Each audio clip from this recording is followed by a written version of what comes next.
All right, guys, we've got our match week 6 Premier League predictions. And yeah, we're going to be doing what we normally do, though. This time, we're 6 weeks in now, or 5 weeks in, going in on 6. We'll start bringing out our model numbers, and if you're ever interested in what those look like or how I get to them, feel free to join in on our Twitch streams or our Instagram streams, and should be getting that up to being able to stream on multiple platforms. So should be hopefully streaming to YouTube at some stage soon and stuff like that. So let me know, or if you're interested, check those out, and I'm happy to go through it. Now the model is more of a guide, more kind of just right now, because this isn't something I can just plug in and make money with. But again, we're trying to get to that point, and we're trying to maneuver things in the right direction. So make sure you take all the model numbers with a grain of salt. I disagree with the model in a couple places and things like that. So we'll talk through it. We'll mention it, and it's just an expected XG for the game. And yeah, we'll see how it goes. So why don't we go ahead and start? Game number 1, Brentford and Manchester United. An interesting one here. The model makes this one Brentford 1.39, Manchester United 1.61. And again, that's in just expected goals. And obviously, games don't end 1.39 to 1.61, but it's just a chance creation thing, stuff like that. And it expects it to be relatively tight. Manchester United are half a goal favorites, so we have slight value on Brentford plus half a goal here. And I think Brentford can go ahead and win this game outright. Again, Brentford have been okay, solid enough at home, and our prediction will be 2-1 to Brentford. But United the numbers look okay. A lot of the numbers are skewed in a variety of different ways. A lot of their numbers have come late in dead games. A lot of their attacking numbers have come late in dead games, and defensively there are still holes. Brentford, we've talked about a couple times where on the road they're kind of playing too even with some teams, which is solid enough, and then at home they're kind of a little bit more expansive, and I think they can be a little bit more expansive here against the defense that has issues. And again, that's just Manchester United's system, the way they just have 2 midfielders sitting in front of a back 3 and 2 midfielders who can't really do it. Like, they don't have a set of 2 midfielders that can just sit in front and play forward, so they're kind of just picking one or the other. You got some Bruno in there who can't really defend, and they're going to be on the road here. Casemiro, red card, won't play here, I don't believe. And you got Ugarte, who's not been particularly great, or not a player I particularly like too much. So defensively, United could be a little bit awkward here. Going forward, again, United have been okay, but it's a lot of emptiness in the way their numbers are kind of set up right now. I do, again, make them ever so slight favorite, but we lean toward Brentford plus half a goal here. We're not going to bet this game, but we like Brentford to win it 2-1. Chelsea-Brighton, another interesting one here. Well, they're all interesting. That's just kind of like my tick phrase at the moment. Interesting game here. Chelsea-Brighton, no Cole Palmer here, and we make this one 1.64 for Chelsea, 1.3 for Brighton, so 0.34 goal favorites here for Chelsea, which is very slight. The market has them as favorites, but we kind of lean toward Brighton plus half a goal. Our prediction for the game is 1-1. No Cole Palmer here. A little bit of creativity gone, and it's a Brighton side who we've spoke about who aren't creating a ton and aren't letting up a ton, which would make good for a game like this. They're not going to have a ton of the ball, which is something Chelsea play better against. You're going to let Chelsea have a little bit of the ball here, and Maresca's system is not something I particularly believe in right now. And when you take a little bit of the creativity away from it, with Palmer out for, I think it's 2-3 weeks, nothing super crazy, but he'll miss some time. It's not something I look forward to in terms of, I think they can just kind of create a ton of chances. So we'll see there. Again, there's still very much talent everywhere at Chelsea, but Brighton have done a good job restricting for the most part defensively, and Chelsea haven't done a great job attacking in terms of just creating goals on goals on goals. So we like Brighton to get a little bit of something here. Again, 1-1 is our pick. The model leans slightly toward Brighton plus half a goal. I think if they can grab a goal here, they can get it over the line. I'm not so sure how many scenarios Chelsea come in and score 3, 4, and really get away from Brighton. So we like a draw here and like it to be kind of low scoring. Crystal Palace, Liverpool. These guys seem to play all the time. Played in the Shield. They're playing again this week. They drew each other in the Carabao Cup. They're going to play each other later on in the season. They're probably going to draw each other in the FA Cup because why not? These guys continue to play each other. And yeah, this is the biggest discrepancy in our model spread-wise. Liverpool are half-goal favorites. What is it? They're plus minus 110-ish on the line. We make Palace favorite here. And again, as a Liverpool fan, if it comes off bias, I apologize, but Liverpool are the only team that this applies to where I don't bet on them very often. But we're very honest with the numbers. The numbers don't lie to me. And Liverpool are a team we've been betting against all year long and have been mostly successful with it. And we're probably going to do it again here. I like Palace to win this game outright, 2-1. We have bet Palace plus 3/4 of a goal, which is half of, if you don't know what quarter goals are, the bet would be half of the bet is plus half of the bet is plus 1. So if Liverpool win by exactly 1, then half of the bet is a push and half of the bet is a loss on 0.75. So we've bet that. That is a bet we've made for half a unit on our $1 to $1 million challenge. Again, I make Palace favorite here and probably should sprinkle a little bit of money line. But Liverpool, again, haven't started particularly well. They've been getting better in the games that have mattered to them where they're putting out lineups. A Southampton game was even enough and stuff like that. They rotated a bunch, played decent amount of kids there. Rio on the left, Nioni in the mid. Like the midfield was Endo, Jones, Nioni. You get an 18-year-old at center back. The backup keeper who's still very good, and a variety of changes and stuff like that. So we'll see. Ekitike won't be available for this game after his red card versus Southampton, which was just probably the funniest moment of the season. I was dying, man. Like it just slipped his mind. He must have been so set on taking his shirt off, and after what he said to the Southampton manager, who he's known for a bit, and just the rush of blood and wanting to kind of prove himself and get the late win and stuff like that, and he just slipped his mind. And when Frimpong told him and he turned around and just went, like, you could just see it, and he just realized, it's like, oh no. But it's just an unbelievably funny moment to score the winner and get sent off for the celebration. But he won't be available here, which may make things awkward depending on how much they want to play Ishak. He's played 45 minutes and 55 minutes, and I assume he'll end up playing around 60 to 65 minutes. What they do after that up front may vary. It may just be, they may have Chiesa on there. They have options, but no real strikers. So they may have Chiesa there, Salah there, Gakpo. There are a variety of different things for the back half of this game. So we'll see.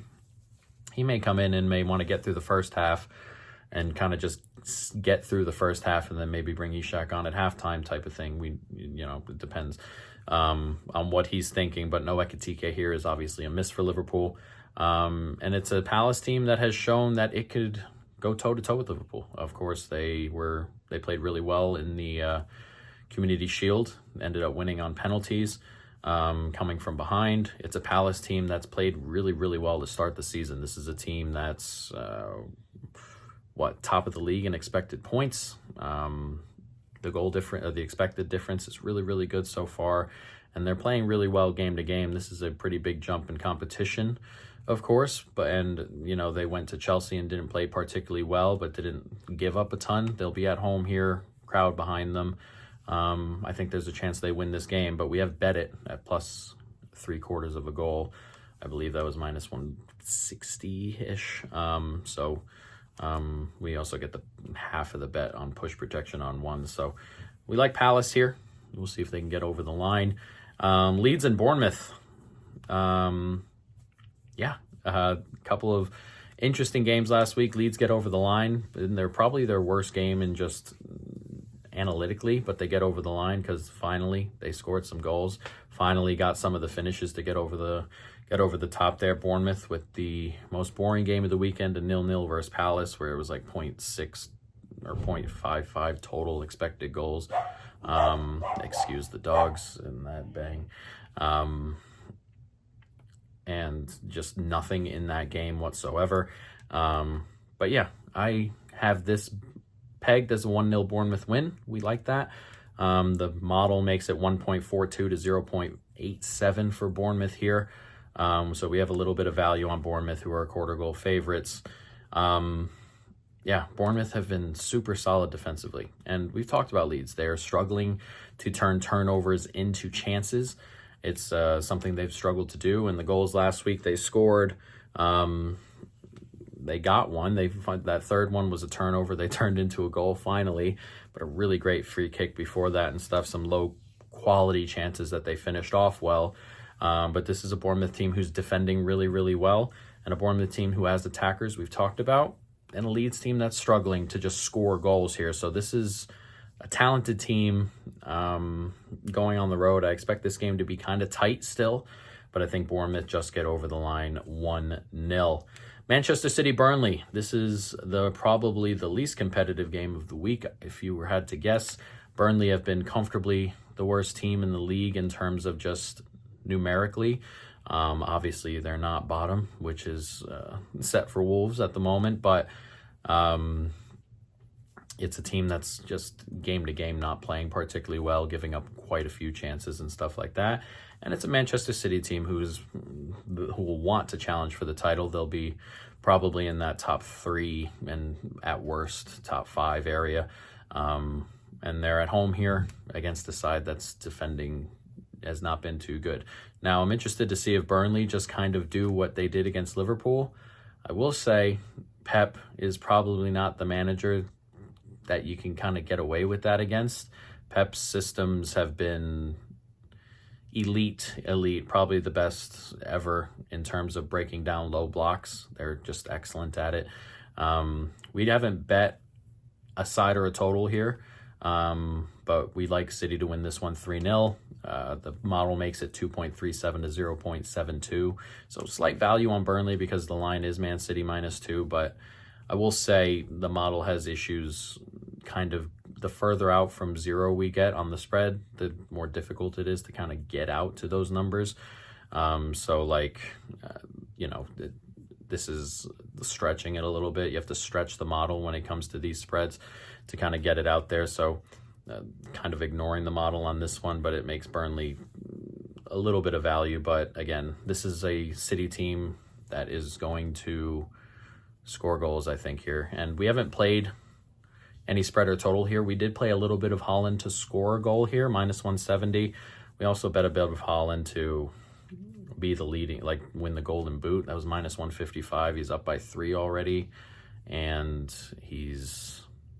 as long as he's healthy, that's one of his biggest issues, of course, as long as he's healthy. But again, a 3-goal lead, -155 felt like a good bet, but we'd like him to score this weekend here as well.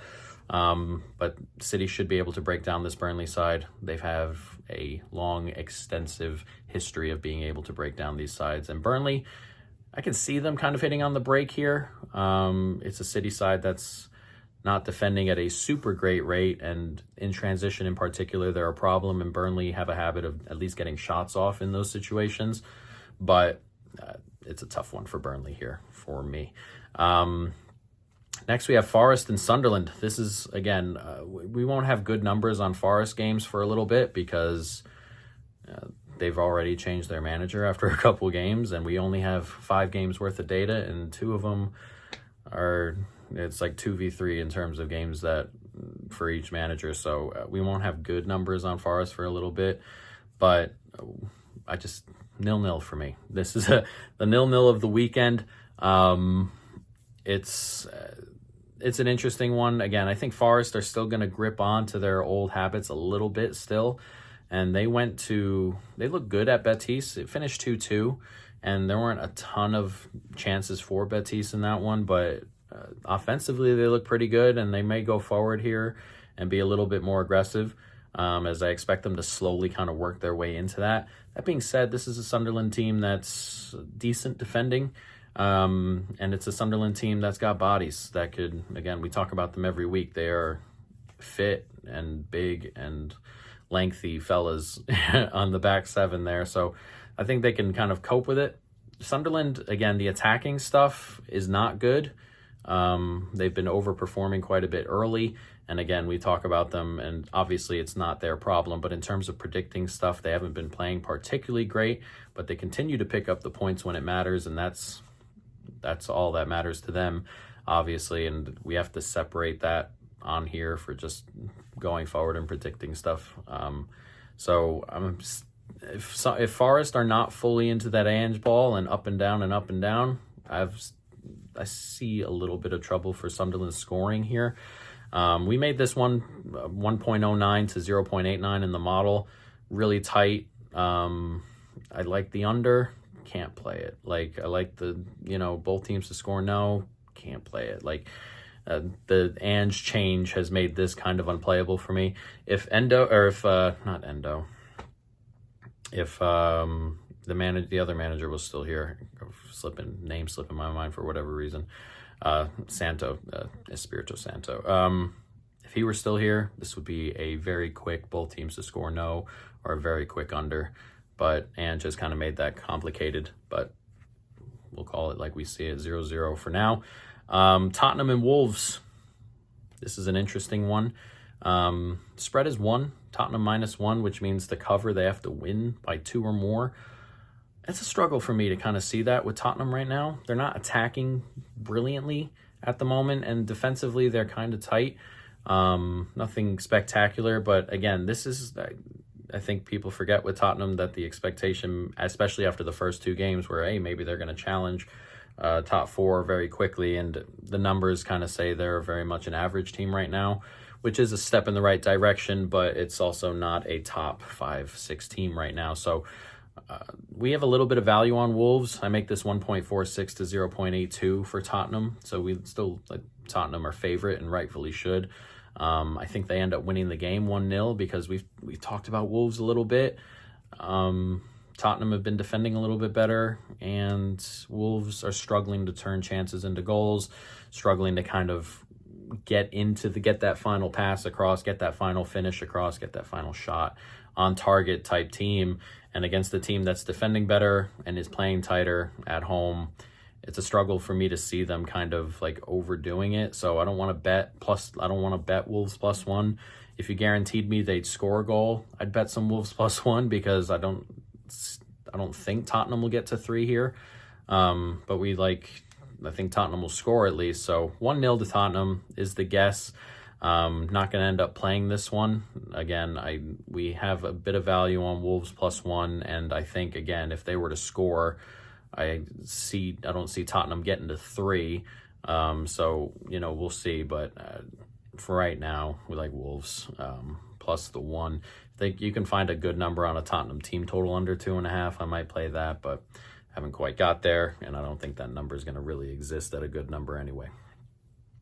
Aston Villa and Fulham. Villa, who very much continue to struggle to score goals at home against a team that's a pretty decent defending team. Villa are quarter goal favorites here. We actually make Fulham quarter goal favorites. We make this 1.05 to 1.31 in favor of Fulham here. Fulham 0.26 goal favorites, so I think it should be slightly flipped. I think Fulham win this game 1-0. It's tough to just bank on Villa scoring goals right now, and they scored 2. I didn't see the Bologna goal. They scored in that game, genuinely. The first 2 goals one was outside the box, one was a dead giveaway, and they've created nothing outside of that. And again, a 1-0 to Bologna team in midweek, which means quick turnaround. And at least they were home there. But again, it's a struggle. I don't know how they... it just doesn't feel like they can get 2 here. And it's a Fulham team that's defending pretty well, and a Fulham team that plays better on the road. We've talked about that before. It's a team whose system just works a little bit better on the road against teams that are going to hold the ball a little bit against them, which I expect Villa to do here. So I kind of like this to be low scoring, kind of like it to be tight, but can you bank on Villa being the team that scores the goal that wins it? Probably not right now. So we'll see there. We'll see if, Kevin can come in. Kevin's got a little bit of flair about him. But if he can, set up a goal, grab a goal or something there. But we like Fulham very slightly, 1-0. I'm probably, if you can find Villa, team total under 1.5 maybe, or just unders in general, they're very, very low right now. It's like 2.25. And they should be low, and the market's slightly catching up, but it's a Villa team that's just not scoring goals. So slightly into Fulham here. Our prediction is Fulham 1-0. See if they can get over the line. Newcastle, Arsenal, a really interesting game here. Newcastle have been really great defensively so far this season. Arsenal, very much the same. And it's been, so far, Newcastle have kind of just skipped on by their issues. They're rotating a little bit more. Again, they went to Bournemouth last week, and that was one of the more boring games you'll ever see. No creativity from either side, really. They put up like 0.17 XG. Newcastle did with the rotation. They're playing midweek games, and they had their cup game just like everyone else, and they're home here, and I think they can keep Arsenal low here. Now, if not so sure Arsenal get to 2, but I'm also not so sure that Newcastle will get to 1 either. So we have our prediction on this one is 1-1. The model makes it 0.87 to 0.93, which means the model likes draw. We kind of like draw. Model likes under. I kind of like under 2.25. I haven't bet that yet, but I'm probably going to. Struggling to see either of these sides really get to 2. And even if either of these sides do get to 2, there's no guarantee that any of them, the other side gets to 1 either here. This could be very much a 0-0 very quickly. This could very much be a 2-0 either side. I'm struggling to see 2-2s in this one, but you also never know. This is football and anything could happen. But in terms of low event, I kind of think this one is pretty low event. And Newcastle have done a really good job of restricting just in general. Liverpool scored 3, but a lot of weird things happened and some, a lot of it was 10 men and stuff. A great goal from Gravenberch to open it up, really. But they're just very low event stuff. So expecting a low event game here. This is probably the game of the weekend and a really, really important game for Arsenal, who I imagine will be very much up for it, particularly defensively. And they need to go out and win. So we'll see. Well, they'll may need to feel if they go out. Like if Liverpool win their game at Palace, Arsenal will be up for it defensively at least. And again, even if either result at the Liverpool game will probably get Arsenal up here defensively, and I think they'll be fine defensively, so we'll see. But yeah, we like the draw. We like the under. We haven't bet any of those yet, but I imagine a bet will be coming in some way, shape, or form on how I think that one will go.